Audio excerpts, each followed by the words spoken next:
Kasus Marsina. Cerita yang dialami Marsina. Marsina adalah seorang buruh pabrik yang tinggal di Jawa Timur. Beliau juga merupakan seorang aktivis yang cukup terkenal pada zaman Orde Baru.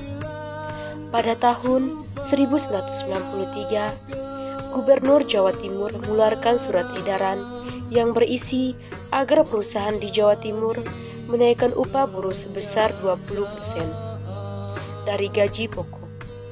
Hal ini bertujuan untuk meningkatkan tarif hidup para buruh dan mengurangi angka kemiskinan. Akan tetapi, PT tempat Marsina bekerja, PT Catur Putra Surya, tidak terlalu setuju dengan himbauan ini. Mereka menolak himbauan ini karena akan meningkatkan beban operasional pabrik dan mengurangi margin keuntungan.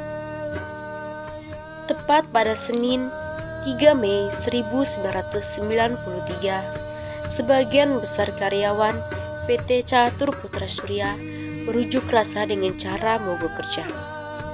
Aksi ini berlanjut hingga keesokan harinya.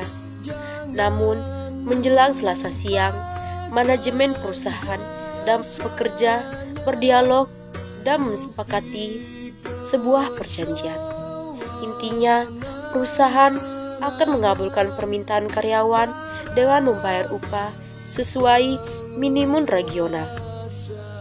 Sepintas lalu, persoalan antara perusahaan dan karyawan seolah terselesaikan. Tetapi pada keesokan harinya, sebanyak 13 karyawan dipanggil ke markas komando distrik setempat diminta untuk mengundurkan diri dari PT Catur Putra Surya. Marsina penuh amarah. Menurut dia, dalam kesepakatan antara karyawan dan perusahaan akan disaksikan kantor Departemen Tenaga Kerja Sudarjo dengan dipimpin cabang Serikat Pekerja seluruh Indonesia. PT Catur Putra Surya berjanji tidak akan mencari kesalahan. Karyawan mencantum kenaikan gaji upah minimum regional bagi Marsina. Itu artinya sama dengan tak bakal memperlakukan pemutusan hubungan kerja terhadap karyawan.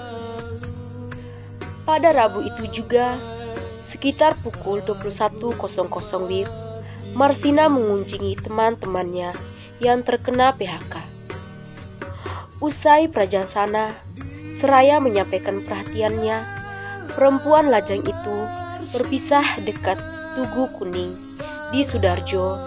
Sebagian kalimat perpisahan itu, Marsina kembali menegaskan tak bisa menerima keputusan PHK bagi rekan-rekannya tadi. Tak hanya itu, Marsina berjanji bakal menyelesaikan persoalan tersebut ke pengadilan. Terhitung sejak Rabu malam itulah keberadaan Marsina sudah lenyap di telam gelap malam. Tepat 8 hari kemudian, 9 Mei 1993, tersiar kabar kalau Marsina ditemukan tewas secara tak wajar. Kasus ini disorot pada masa nasional. Sempat disebut-sebut kematian sosok yang kini menjadi nama sebuah jalan Nganjuk itu melibatkan tentara. Polisi tentu tidak tinggal diam.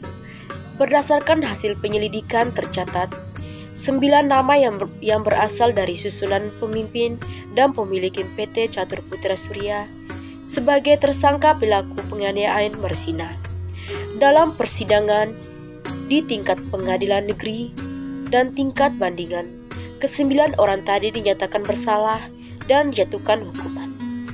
Tetapi ketika persidangan naik ke tingkat kasasi, Mahkamah Agung, semua tersangka malah dibebaskan demi hukum. Dasarnya adanya kesalahan prosedur dalam kasus ini. Semenjak itulah, pengusutan kasus Marsina belum menunjukkan titik terang. Bahkan seakan terlupakan pada masa pemerintah Presiden Abdurrahman Wahid. kasus Marsina sempat dibicarakan kembali, diusut keinginan senada pun dikemukakan Komisi Nasional HAM saat bertemu Presiden Megawati Soekarno Putri. Sekitar pertengahan April 2002, menurut Komnas HAM, Megawati sepakat bahwa menghusut ulang kasus kematian peraih penghargaan HAM 1993 pada saat itu.